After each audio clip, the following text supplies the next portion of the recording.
우리 같이 은혜 받으실 말씀을 함께 보도록 하겠습니다. 하나님의 말씀은 마태복음 16장 18절에서 19절 말씀입니다. 마태복음 16장 18절에서 19절 말씀, 우리 함께 한 목소리로 함께 봉독합니다. 또 내가 내게 이르노니 너는 베드로라. 내가 이 반석 위에 내 교회를 세우리니 음부의 권세가 이기지 못하리라. 내가 천국 열쇠를 내게 주리니 내가 땅에서 무엇이든지 매면 하늘에서도 매일 것이요 내가 땅에서 무엇이든지 풀면 하늘에서도 풀리리라 하시고. 아멘. 예, 오늘은요 이제 올 그 한 해의 마지막 주일 설교, 시리즈 설교로 마지막이 될 것 같은데요. 교회만 다니지 말고 교회가 되라 라고 하는 제목으로 요한계시록에 나타난 7 교회를 함께 살펴보면서 올 한 해를 마무리하며 참다운 교회됨의 모습을 회복하는 우리 공동체가 되었으면 좋겠습니다. 그래서 오늘은 첫 번째 시간으로 서론적인 부분 속에서 교회 사랑이라고 하는 제목으로 말씀을 함께 나누도록 하겠습니다. 미국에 약 한 10,000명 정도의 교인이 참석하는 그러한 교회에서 이전에 있었던 일입니다. 그날은 새로운 담임 목사님이 교회에 처음 오는 날이었어요. 그래서 모든 교인들이 들뜬 마음으로 이제 예배당 주변에서 목사님을 기다리며 이야기를 나누고 있었습니다. 이제 예배 시작 30분 전에 어떤 한 사람이 이제 교회로 들어오는데 아주 그 몸에서 냄새가 지독하게 풍기는 한 거지가 교회에 나타납니다. 그리고 그는 주변을 돌아다니며 먹을 것을 좀 사 먹을 수 있도록 돈을 좀 달라고 사람들에게 이렇게 이야기를 합니다. 그 말을 들은 사람들 중에 단 3명만이 그 사람에게 그냥 간단하게 인사를 했을 뿐 어느 누구도 그 사람에게 돈을 준 사람이 한 명도 없었습니다. 그런데 그 사람이 이제 예배를 드리기 위해 맨 앞자리로 두벅두벅 걸어 나갑니다. 그렇게 걸어 나가는 사람을 주변에 있는 교회 분들이 그 사람을 붙잡고 이렇게 이야기합니다. 당신은 앞자리에서 앉아서 예배 드릴 수 없습니다. 그리고 그런 이야기를 하면서 맨 뒷자리로 이렇게 안내를 하는 것입니다. 그는 아무 말 없이 맨 뒷자리로 가서 앉았습니다. 그래서 이제 찬양이 끝나고 사회를 보시는 장로님이 나와서 이제 새로 오신 담임 목사님을 소개합니다. 오늘 우리의 새로운 담임 목사님은 예레미야 스테피크 목사님이십니다. 이제 목사님께서 나오셔서 설교를 해주시겠습니다. 이 안내 말씀이 끝나자마자 모든 성도들이 일어나 새로운 담임 목사님을 환영하는 박수를 보냅니다. 성도들이 열렬한 환영의 박수를 보냈는데도 이상하게 목사님은 나타나지 않는 거예요. 그래서 사람들이 웅성웅성대기 시작합니다. 그런데요, 맨 뒤에서 그 쾌쾌한 냄새를 풍기며 주변을 돌아다니며 돈을 달라고 했던 그 거지가 강대상으로 올라갑니다. 그리고 그 사회를 보는 장로님으로부터 마이크를 건네받습니다. 많은 사람들이 그 거지를 보고 있죠.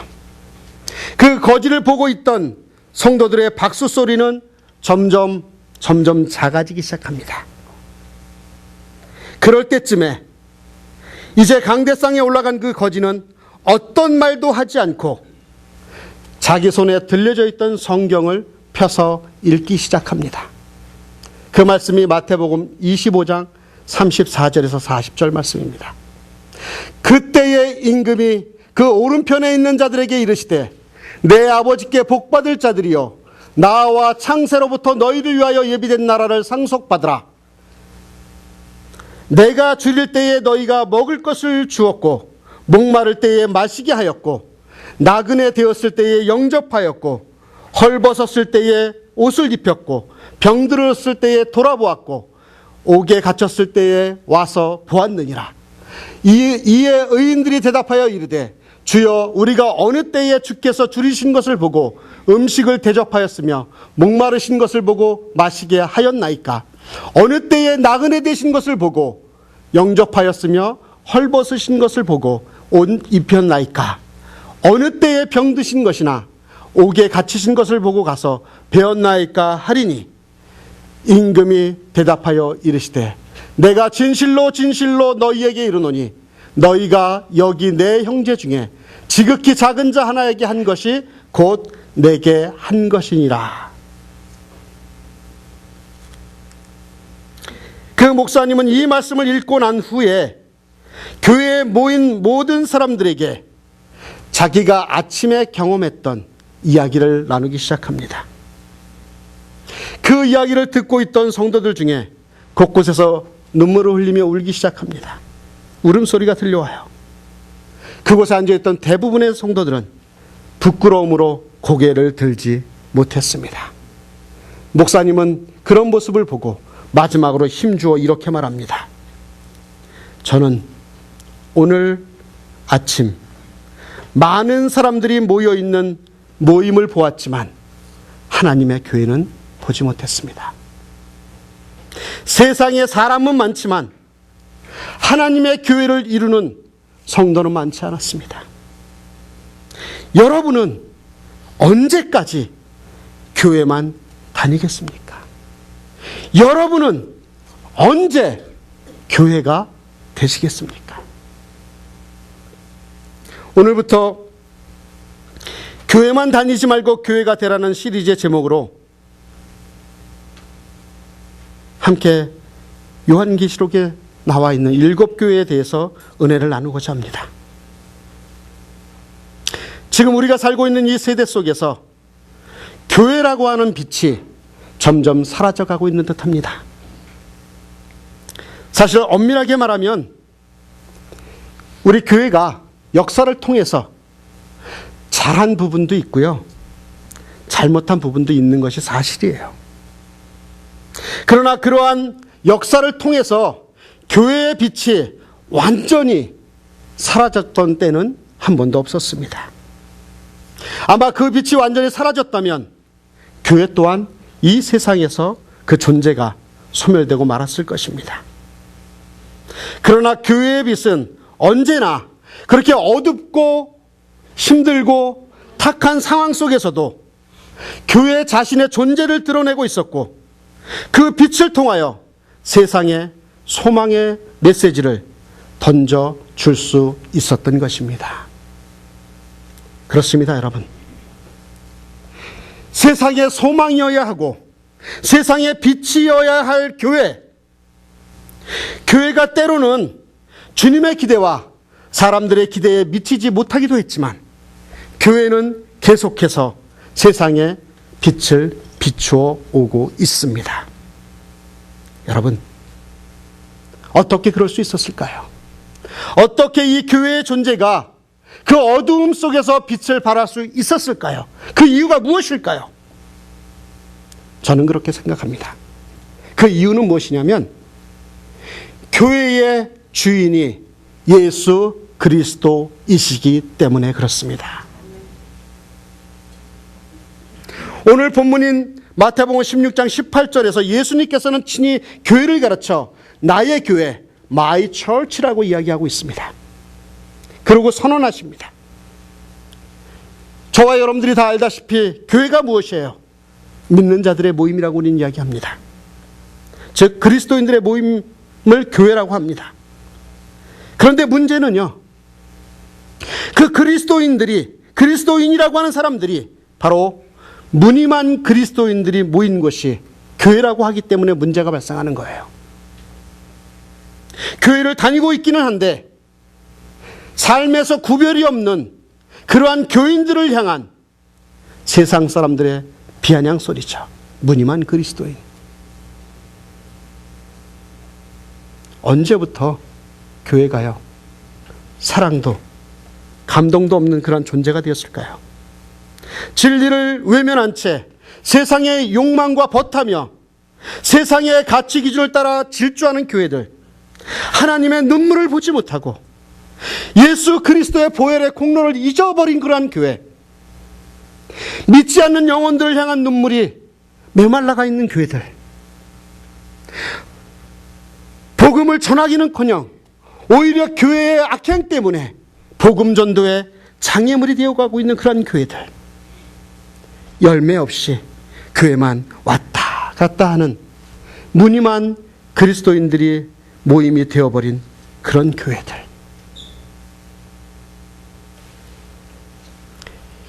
제가 한 가지 질문을 하겠습니다. 여러분에게 있어서 교회는 어떤 곳입니까? 여러분들의 인생에 있어서 교회는 어떤 의미가 있습니까? 주님은 이 질문에 대하여 우리들에게 이렇게 말씀하십니다. 나의 교회다. My church. 나의 교회다. My church. 그리고 여기서 끝나지 않으시고 사도 바울을 통해서 이 교회에 대해서 어떻게 말씀하시고 계시냐면 에베소서 5장 25절에 이런 말씀을 하십니다. 남편들아, 아내 사랑하기를 그리스도께서 교회를 사랑하시고 그 교회를 위하여 자신을 주신같이 하라. 아내와 남편의 관계에 대하여 이야기하시며 주님께서 교회를 사랑하셔서 그 교회를 위하여 자기 자신을 주신과 같이 서로 사랑하라고 말씀하고 있습니다. 이 말씀을 뒤집어 보면 예수님이 교회를 사랑하는데 얼마나 사랑하시는가 하면 자신을 주심같이 교회를 사랑한다고 지금 말씀하고 계십니다.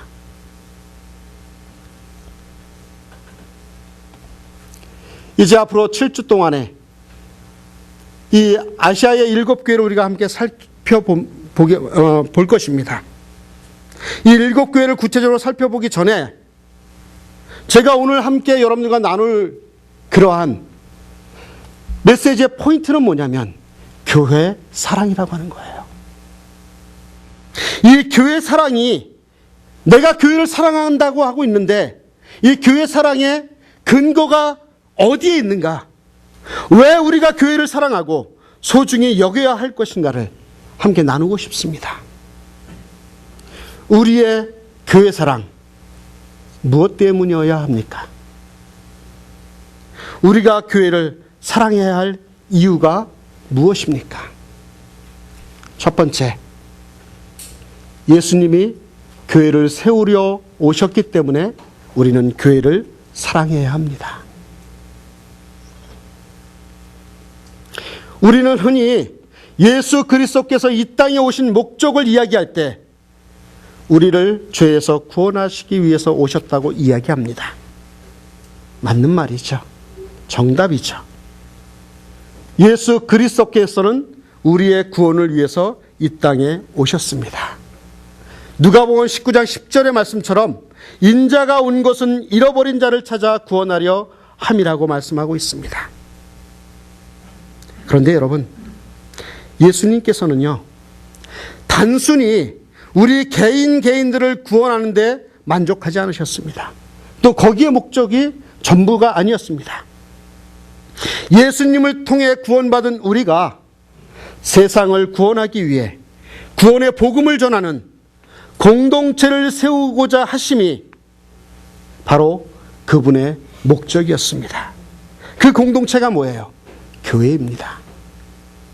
그래서 예수 그리스도께서는 오늘 본문인 마태복음 16장 18절에서 아주 연약하기 짝이 없는 제자들 앞에서, 그리고 아직도 미성숙하기만 했던 제자 베드로를 향해 교회의 창립을 선언하고 계세요. 18절 말씀을 함께 읽어볼까요? 같이 읽겠습니다. 시작. 너는 베드로라, 내가 이 반석 위에 내 교회를 세우리니 음부의 권세가 이기지 못하리라. 이 고백은 베드로 한 사람의, 한 개인의 고백에 불과했지만, 그가 주님 앞에 엎드려서 주는 그리스도시요 살아계신 하나님의 아들이시니이다라고 고백하자, 그 고백을 들으신 예수 그리스도께서는 그 베드로 한 사람의 헌신에서 교회의 미래를 보고 계신 것입니다. 교회의 역사를 보면은요, 수많은 사람들이 교회에 드나들었습니다. 교회에 나왔습니다. 교회에 많은 사람들이 나온다고 하는 것은 기뻐해야 할 일이지만, 사실 교회 역사에서 보면 교회의 역사는, 복음의 역사는, 그 진전과 발전은 진정으로 헌신된 소수에 의해 구원의 역사를 이루어 왔다는 것이 교회사의 증명입니다. 교훈이고요. 제 친구들 중에 참 목사들이 많은데요, 제 친구 목사, 그 한 목사님의 그 고백입니다. 그는 지금도 여전히 한국의 작은 도시에서 목회를 하는 친구입니다. 그래서 제 친구의 목사님과 사모님의 교회 개척을 하면서 매일매일 자기 동네에 있는 집들을 돌아다니며 축호 전도를 하고요, 교회 개척을 알리는 전도 편지를 돌리고요, 만나는 사람들마다 여기 교회가 생겼습니다, 교회에 오세요라고 전도를 했습니다. 정말 최선을 다했습니다. 그런데 그렇게 시작한 지 1년이 지나간 시점에서 교인이라곤 주일학교 어린이 몇 명과 70이 넘으신 할머니 한 분밖에 모이지 않았다고 합니다. 너무 실망이 돼서 그렇게 열심히 두 내외가 최선을 다해 뛰었는데도 불구하고 열매가 없는 모습을 보고 너무 실망이 되어 모든 것을 포기하고 싶었어요. 그래서 어느 날 새벽 예배를 드리고 강단에 엎어져서 기도하며 주님께 이렇게 기도합니다. 주님, 이 장소가 잘못된 것입니까? 저도 도시로 가야 될까요? 교회 문을 닫아야 합니까? 아니면 한 번 더 장소를 옮길까요? 1년이 지났는데 작년 교인은 한 명밖에 없습니다. 주님, 어떻게 할까요? 이렇게 물었답니다. 그렇게 눈물을 흘리며 기도했답니다. 그런데 그날 새벽 후에 그 교회의 유일한 장년 성도인 70이 넘으신 할머니께서 목사님께 슬그머니 메모지 한 장을 주고 가더래요. 그 메모지에는 이런 글이 써 있었습니다. 목사님, 저는요, 목사님이 찬바람 부는 날에도 비 오는 날에도 전도지를 돌리시는 것을 제가 보고 있었습니다. 감기는 안 드셨는지요? 많은 사람들이 우리 교회에 나오시면 얼마나 좋겠습니까? 저는 매일 잠자리에 들기 전 목사님을 위해 기도하고 있습니다. 목사님, 힘내세요.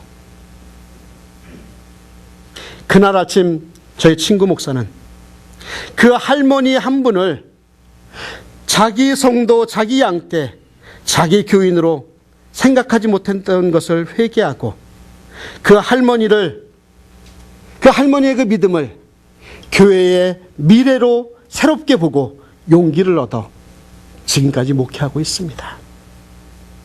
지금은 나름대로 근사하게 부흥하여 건물도 건축하고 아름답게 지금 사역을 하고 있습니다. 여러분, 하나님의 교회들은요, 다 그렇게 시작하는 거예요. 헌신된 한 사람, 그 주님의 참 모습을 따라가며 그렇게 헌신하는 것이 교회가 시작되는 것입니다. 주님께서도 베드로, 야고보, 요한, 그 갈릴리의 젊은 어부들과 갈릴리 해변의 작은 마을 가버나움에서 그 작은 지역에서 그렇게 교회를 시작하셨습니다. 사랑하는 여러분, 우리가 교회를 사랑해야 할 이유가 무엇이겠습니까? 왜요? 주님께서 교회를 세우셨기 때문에 그렇습니다. 여러분들이 이 한마음교회를 사랑해야 될 이유가 어디에 있어요? 주님께서 그렇게 하셨기 때문에 그래요. 주님께서 이 교회를 세우셨기 때문에 우리는 교회를 사랑해야 될 줄 믿습니다. 우리가 교회를 사랑해야 될 두 번째 이유가 있습니다. 그것은 예수님이 교회를 위하여 죽으셨기 때문에 교회를 사랑해야 합니다. 성경은 주께서 교회를 세우시기 위해 이 땅에 오셨을 뿐 아니라 교회를 세우시고자 당신의 생명을 버리셨다라고 증거하고 있습니다. 에베소서 5장 25절의 말씀을 다시 한번 보겠습니다. 같이 읽을까요? 시작. 남편들아 아내 사랑하기를 그리스도께서 교회를 사랑하시고 그 교회를 위하여 자신을 주심같이 하라. 여기에서 자신을 주심같이라고 하는 말은 십자가에 자신을 내어주신 그 예수님의 희생을 뜻하는 말입니다. 예수님은 교회를 사랑하셔서 교회를 위하여 자기 자신을 죽음으로 내모으셨고 희생하셨다는 것이죠. 그분의 희생의 결과로 오늘의 교회가 존재하고 있는 것입니다. 바울 사도는 사도행전 20장 28절에서 교회를 가리켜 이렇게 말씀합니다. 하나님이 자기 피로 사신 교회를 보살피게 하셨느니라. 교회를 뭐라고 그래요? 자기 피로 사셨다고 이야기해요. 사랑하는 여러분, 우리가 교회라면, 저와 여러분들이 하나님의 교회라면, 저와 여러분들을 이 교회로 만드시기 위해서 하나님께서 값비싼 대가를 지불하고 사셨다고 하는 사실을 기억하는 저와 여러분들이 되었으면 좋겠습니다. 그 대가가 뭐예요? 예수 그리스도 하나님의 아들이십니다. 자기 생명을 주고 산 교회를 주님께서 어떻게 사랑하지 않을 수 있겠어요? 사랑하는 여러분, 이런 질문 또 하나 하죠. 교회를 정말로 지금도 사랑하는 사람들이 누구입니까? 속으로 손드세요. 접니다. 그동안 교회를 위하여 갖은 희생을 하신 분들, 시간적으로 물질적으로 헌신하고 희생하실 분들, 교회는 그런 분들에 의해 지켜지고 존속되고 그 사명을 다하게 되는 것입니다. 과거에도 그렇고요, 지금도 그렇고 미래에도 그렇게 교회를 위해서 희생하며 주님께서 교회를 위해서 희생하고 죽으셨듯이 그 교회를 위하여 힘쓰고 애쓰는 그 사람들을 통해서 하나님은 교회를 세워 가실 것입니다. 그러므로 교회를 사랑하는 비결은 단순합니다. 뭐예요? 주님이 교회를 위해 죽으셨듯이 우리도 교회를 위해 희생하면 되는 겁니다. 그것이 교회 사랑이에요. 제가 처음 교육전도사 시절에 목회를 처음 했던 것이 개척교회를 다녔습니다. 고등학교 시절부터 저희 아내와 함께 다녔던 교회입니다. 그런데요, 그때 그 교회 목회를 하던 시절 만났던 한 분이 참 인상적이었어요. 그분의 다른 모습을 제가 이전에 설교에서도 한번 말씀을 드렸는데 이분의 이런 모습이 있었습니다. 그분은 누구냐면 한성희 엄마라고 하는 분이에요. 가끔 생각나요. 이분은 교회 바로 뒤에 살았습니다.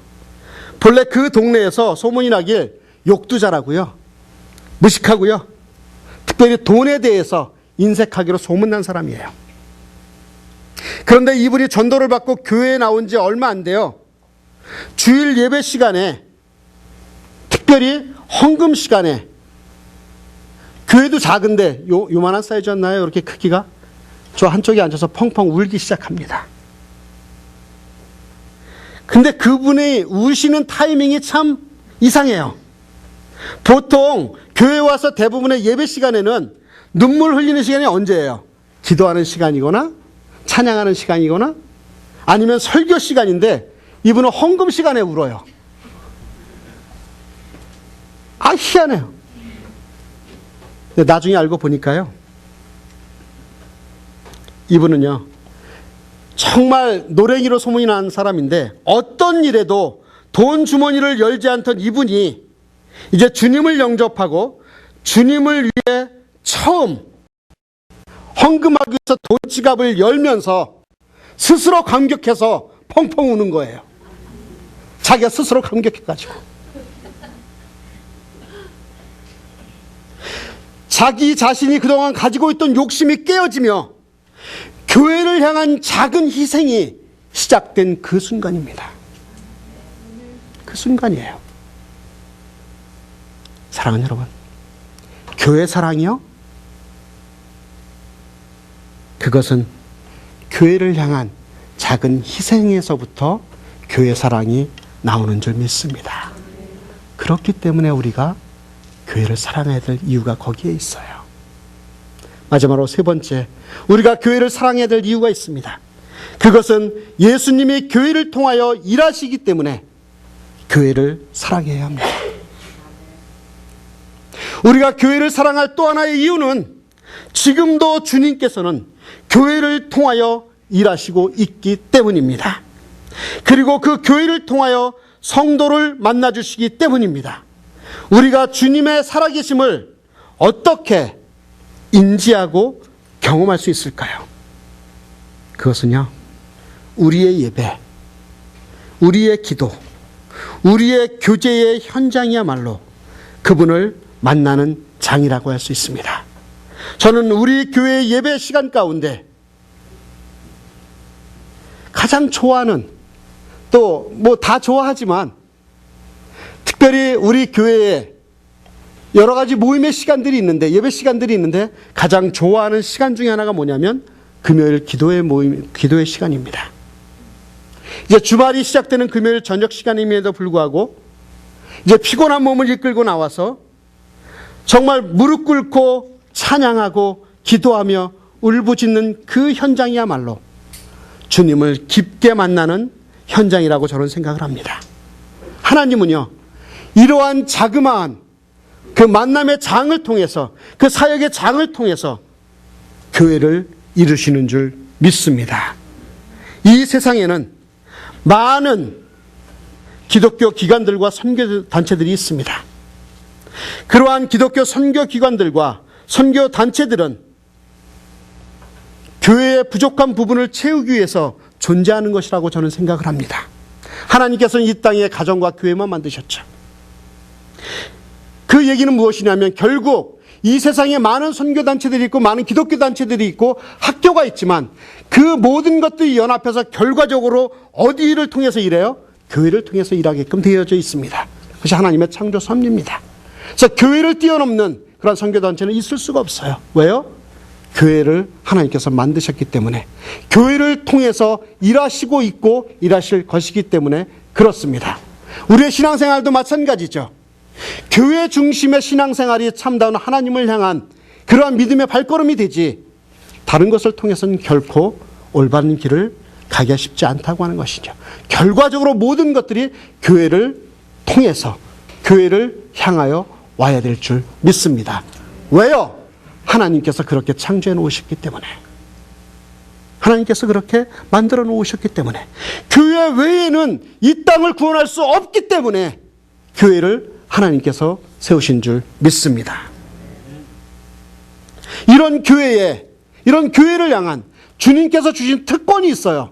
그 특권이 뭐예요? 마태복음 16장 19절 오늘 말씀이죠.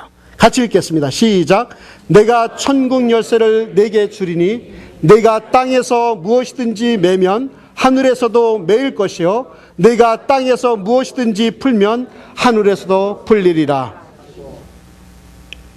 물론 가톨릭 교회에서는 이 말씀을 가지고 베드로를 초대 교황으로 해석하여 그를 섬깁니다.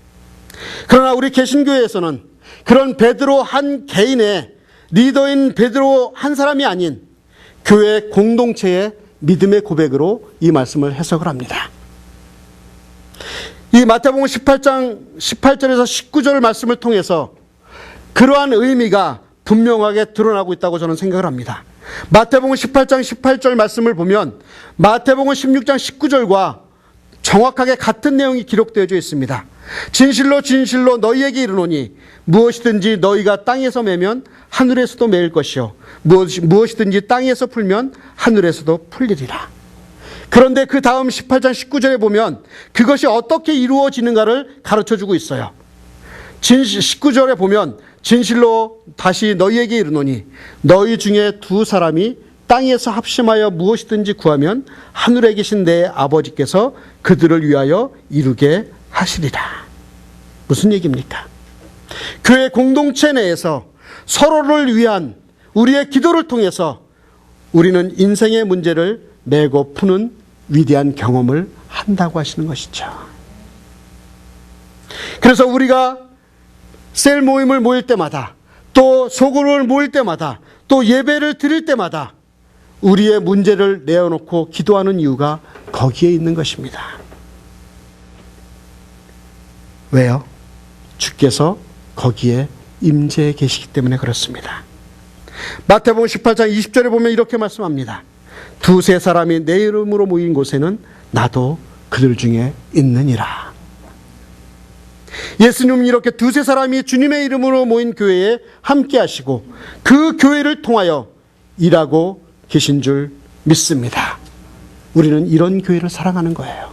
우리가 교회를 사랑해야 될 이유가 거기에 있는 것입니다. 사랑하는 여러분, 이제 우리가 매 순간순간마다 만나는 하나님의 사람들, 그 사람들을 우리가 교회라 이야기하는데 다시 한번 이런 교회를, 또 한마음 교회라고 하는 이 이름의 교회를, 이 교회를 향하여 다시 한번 헌신하며 우리 교회가 진정 세상을 변화시키는, 이 루이비를 변화시키는 교회가 되기를 함께 기도해 주시지 않겠습니까? 사도 바울은 에베소서 5장 27절에 이렇게 이야기합니다. 자기 앞에 영광스러운 교회로 세우사, 잘 들어보십시오. 티나 주름 잡힌 것이나 이런 것들이 없이 거룩하고 흠이 없게 하려 하심이니라. 이 순결한 하나님의 교회를, 또 하나님의 예수 그리스도의 신부인 이 교회를 여러분, 우리 평생을 통해서 사랑하는 저와 여러분들 되시기를 주의 이름으로 축원합니다.